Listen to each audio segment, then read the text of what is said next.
Hey, it's your friend Choice CJ here, and I am bringing you guys my Week 6 battle for the UPC. We are going up against the Flying Birb, coach of the Sydney Shiftries. Birb's a cool guy. He's well known in the community, does a lot of graphics for different leagues throughout the community, has a great channel. Definitely recommend you guys go check him out. No team builder for me this week because I am actually on vacation at the time this battle is going up. So I'll quickly go through a rundown of my team. I'm bringing Culperberry Defensive Marowak. It's really the only thing that I have that can potentially take a few hits from Weavile. We can take the combination of Icicle Crash and Knock Off with no problem. Even after Stealth Rock, we have enough EVs to live Stealth Rock, Icicle Crash, and Knock Off. We have a Calm Mind Megaladios. Once the Weavile is gone and I get up to, I think, at least +2, then I should just run through his team. With that set, it's a Dragon Pulse, Psyshock, and Roost with the other moves. It's also EV'd in such a way that I can take on Victini pretty well. Victini is a really big threat from my opponent. I also have a mixed defensive Celesteela with Leech Seed, Heavy Slam, Stone Edge, and Earthquake. Stone Edge to hit the Thunderous, and then Earthquake to mainly hit Lantern. And also hits things like Dragalge relatively well, but of course Heavy Slam does nearly as much damage to Pokemon like Dragalge. I have a Life Orb physically offensive Nidoqueen with Sucker Punch, Poison Jab, Earthquake, and Fire Punch, I'm pretty sure. Just because Fire Punch is on there because I wanted to move to try and hit Heracross for a little bit of damage. But Poison Jab also smacks it really hard. Poison Jab just smacks a lot of his team really hard. Physical was nice this week in case I wanted to, go for Sucker Punch on things like Alakazam or Thundurus. And next I have a Choice Scarf Tapu Bulu, or not Choice Scarf, Choice Banded Tapu Bulu. I finally brought the monster, Banded Tapu Bulu. He does not have a thing on his team that doesn't get 2-hit KO'd by it. Of course, pretty much everything ever gets 2-hit KO'd by Banded Tapu Bulu, so, I don't know if it's really worth saying or not. But there are a lot of Pokemon in this matchup that Bulu could have potentially exploited, such as the Stunfisk that you see on the other side there. Lantern, Comfey, Virizion. Tapu Bulu has the potential to come in on all of them and just go for a excuse me, I just woke up. Go for a Banded Woodhammer. And then last but not least, we have a Life Orb of Selgor, Timid Nature, with Bug Buzz, U-Turn, Hidden Power Flying, and Spikes. Combination of Bug Buzz and Hidden Power Flying hits his whole team pretty well except for Thundurus. I didn't have a coverage move that could really hit Thundurus all that hard. I could have gone with something like Sludge Wave to hit it sort of neutrally, but I thought Spikes would be nice because his only Pokemon that's not grounded is the Thundurus. But yeah, so he's brought Stunfisk, Heracross, Thundurus Eye, Greninja, Weavile, and Alakazam. So I think I already mentioned that he left a Victini on the bench, which is really great for me. Victini is not a Pokemon that I really wanted to deal with. I had a couple of okay checks to it between Marowak and Latias, but it's just better to not have to deal with it. He also left a Virizion on the bench, he left a Comfey on the bench, and there's two other Pokemon that I can't remember off the top of my head. But luckily, there's a thing called Google Drive, where all of this information is easily available. And then I can tell you that he's also left a Lantern and a Dragalge. Okay, so I think I mentioned most of those. But anyway. So, looking at this matchup, I'm, in case he wants to lead off with something like Stunfisk, I want to lead off with Bulu so I can potentially Oko that thing. If he wants to lead off with something else, I pretty much have to switch into everything on his team except for Greninja is probably the hardest thing for me to switch into. Latias can kind of take on some variants of Greninja, but if he's like Life Orb with Dark Pulse, then I don't really want to switch that in. And what I'm also really worried about is Black Hole Eclipse on the Greninja for my Latias. I guess probably the best middle ground play is Celesteela. Celesteela is a Wakanberry because the thought was, and this was an idea from the Verd. A lot of my team, team this week came from the Verd. So really big thank you to him for helping me team build. Just like with the vacation and everything, I haven't really been able to focus on doing prep for this match. But I think the team that we came up with is actually really great. But it's Wakanberry with a thought that being that that Victini is probably going to expect Akaberry, so he might go for the electric move, and then we can reduce the damage from there. And then it's also nice to reduce the damage from Thundurus. But anyway, as I was saying, Celesteela is pretty much bulky enough to deal with anything that Greninja wants to do, even a Hydro Pump. It's going to do maybe like 35-40%, so we can pretty much handle that. So, yeah, lead with Bulu. If he leads with something like Stunfisk, we get a kill. And if he doesn't, then we can play around from there. So here we go. We are going to lead with our Tapu Bulu, as we said. And he's going to lead with his Heracross. And I'm going to go into my Nidoqueen. This is a pretty good check to the Heracross, especially with the grassy terrain up, because obviously grassy terrain halves the damage from moves like Earthquake. So we are going to get a little bit of recovery here. I'm not expecting him to stay in, but I think it's just a pretty safe turn for me to go for Poison Jab, because whatever he's going to want to switch in is going to get hit really hard by it, as he does just go into Zam, and it gets straight up OHKO'd by the Poison Jab, which is quite nice. So now he is going to bring in his Greninja here. So again, I don't have a lot of really great switch-ins for this thing, especially if it is packing Dark Pulse or Black Hole Eclipse. So my Nidoqueen would still be very nice to keep around for the Heracross or for potentially Thundurus, because we probably can take a +2 Hidden Power Ice if needed. And but I have other ways to deal with Heracross and Thundurus. Celesteela can switch in on Heracross relatively well. It can at least take one close combat.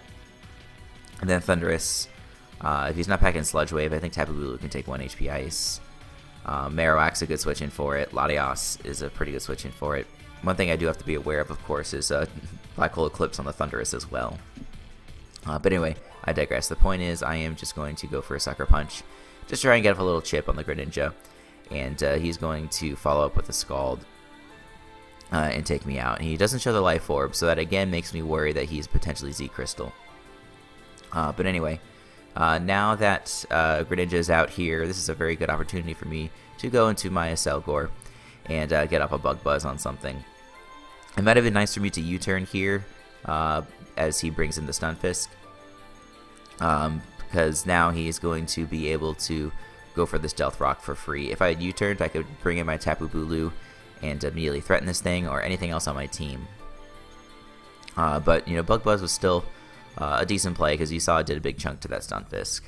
So I am now going to U-turn and bring in my Tapu Bulu, as he's going to go for the Stealth Rock.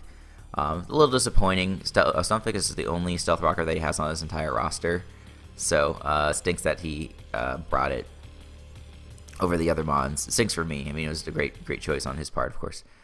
But yeah, now that my Tapu Bulu is in here, something is definitely going to die. I'm just going to click Wood Hammer in case he switches into something like Heracross. I just want to get off as much damage as possible.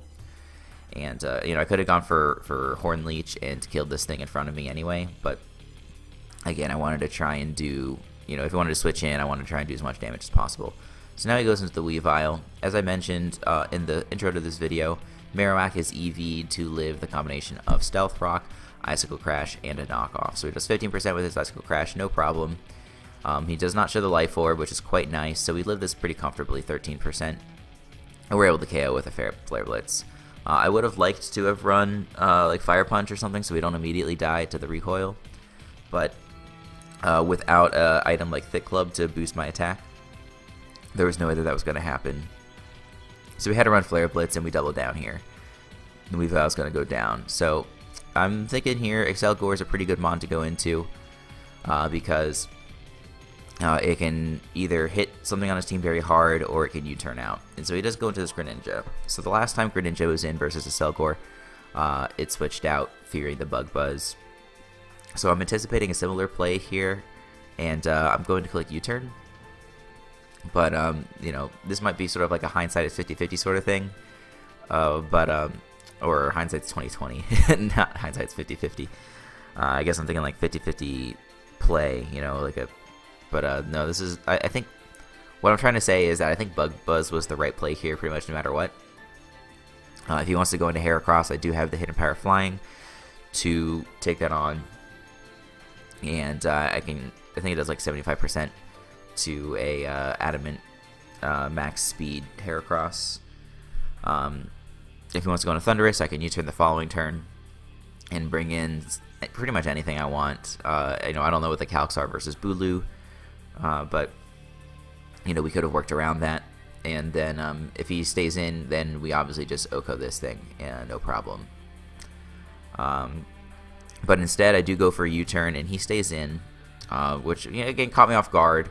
But I think, you know, ended up being an unfortunate play, because now he goes for spikes. You know, as I'm sitting in here with the Latios, spikes are not an issue, but, you know, it's going to weaken my Tapu Bulu upon entry. It's going to make my Selgor have fewer switch-ins, because it's already weak to the rocks. It's already got Life Orb doing recoil damage to it. But anyway, now that I have my Latios in here, I am still worried about the Dark move. So I'm going to try and Roost, anticipating the Black Hole Eclipse, because we do have a chance to live if he goes for the Black Hole Eclipse. It's like a 50 or 60% chance to live. So I'm going to go for the Roost, as he's just going to go for the Toxic. Then, you know, that's a really nice tech to have on the Greninja for sure, to whittle down my Latios. It does make me wish that I just clicked Calm Mind here, because if I had gone for the Calm Mind, gotten up to +2 on the following turn, you know, he can go for a Dark Pulse now, or a Ice Beam, but with this boosted special defense, and I already have a max HP EV spread, that's not really going to be doing a lot of damage. I can go up to +2, not take a lot of damage from the next move, and then at +2 I can Oko the Heracross, and I'm pretty sure I can Oko the Thundurus. So a little disappointed on my end again, but I you know, this one I don't feel as bad about it, the Bug Buzz play, because I couldn't anticipate the Toxic necessarily. I just think that's a good piece of prep on Bird's part. So anyway. Now that we are Toxic and I don't have any boosts, I'm just going to go ahead and throw off a Dragon Pulse, which is definitely going to kill. Unfortunately, that's Mega Latios' first kill of the season, which I'm quite disappointed about. But anyway, the Heracross comes in. I'm just going to try and get off some damage on this thing. We do 55% to it, which does confirm that we would have Oko'd if we were at +2. But now I can come in with my Selgor, and I can fire off the Hidden Power Flying as I described. And it's going to take out this Heracross. So now we just need to survive the Thundurus, which is at max HP, hasn't come in once yet this battle. And he shows the Nasty Plot, so that's definitely really scary.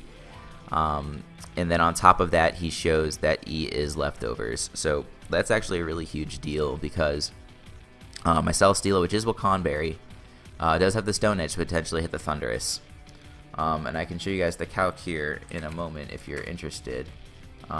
If you want to look at my Celesteela versus, you want to look at my Celesteela versus his Thundurus. Because, there we go. The Celesteela does not have any attack investment, which is unfortunate. You know, in retrospect, I really wish I had put some investment into here. And it seems like whenever I bring defensive Celesteela, like full-on defensive, I don't do well. But versus, you know, with offensive variants, I tend to do better. But anyway, the roll is here, assuming that he is a no HP Thundurus. And, you know, he doesn't have to be no HP. He can get away with having that much investment in speed, because that allows him to outspeed Zoroark and Venetric. So then you put some more of that into here, you probably have like that much or so. I think it'd be 36 actually. Or maybe, I don't know. I don't know exactly what it is. But here, yeah, so now I definitely can't even Oko him from this range, because as you can see, he's at about 75% HP. If he didn't get that Leftovers, he'd be chilling at 69% HP. And at least we'd have a chance. And if he did just run a 252 spread, It's probably like a 50-50 roll to kill. So anyway, we can go into our Celesteela now. And taking this Thunderbolt's not going to be an issue because we do have the Wakan Berry. It does like 60%. And we follow up with the Stone Edge, and yeah, it does 68% or so. Which again, you know, he was at 69% before the Leftovers recovery. So we, you know, it's hard to know whether he was at exactly 69% or if he was at 68 point something percent or whatever. I guess here it says it did 67.7. You guys can't see it on the sidebar here, but it did 67.7%, so it still probably wouldn't have killed. But, you know, the odds would have been in our favor a little bit more. And now he can easily go for another Thunderbolt. Tapu Bulu's going to come in. It already took a ton of recoil from Woodhammer. And it's going to take a round of Stealth Rocks. It's going to take 2 layers of Spikes. And we are definitely not going to be able to live with this HP Ice. So it's going to be a very close 1-0 loss to the Burb. And, you know, he played really well. Nasty Plot Thundurus was awesome. It worked out for him that Nidoqueen and Marowak were both gone and weakened, and that Latios was pretty much crippled from the Toxic. Otherwise, I had decent checks to it. If I had gotten up Rocks, then that also would have been the nail in the coffin, because Celesteela could have then killed it with the Stone Edge. But it was not in range, you know, because it hadn't come in at all during the match, and I did not get Rocks up. So, really bummed. But, you know, overall, even the plays that I described that I could have done better, I don't think I made bad plays. You know, it just unfortunately got caught by some good prep on his part from like Greninja having Toxic and things like that. Could have played a little bit more aggressive and like U-turned on the Greninja the first time, anticipating the Stunfisk switch in. But you know, what are you gonna do? Hindsight's always 20/20 is what I tried to say earlier, but now I've correctly said. So, yeah, we are 2-4 in UPC, which is definitely a bummer. But you know, it's the first league of the new game, and we're using a team that's kind of different for my style, but you know, it's really been educational so far, and the season still has 7 weeks left, so who knows, we can make it happen. If I can at least get to like 500, that would be a really nice achievement. To do that, we would have to go 5-2, which is definitely a challenge, considering that we still have to go up against Fallop again, we have to go up against Novahawk again. At least versus Novahawk, I feel like we have a good matchup. Fallop is definitely a little bit harder to deal with because he has the combination of Manaphy and Mega Pidgeot. But then we also have to play Kyle next week. We have to play Jellicent eventually. We have to play Aiden. We have to play Tyler, aka Phantom Base, who has a really tough team. He has a Tapu Lele team. That's going to be really hard to overcome. So I don't know. Maybe we'll just make an objective of going greater than 500 for the rest of the season. That might be as much as we can hope for. So yeah. Anyway, thanks for listening to me ramble on at the end of this video, guys. Make sure you go check out Flying Birb. Make sure you check back to my channel for other gaming and Pokemon content. And until the next time, I'll see you all later.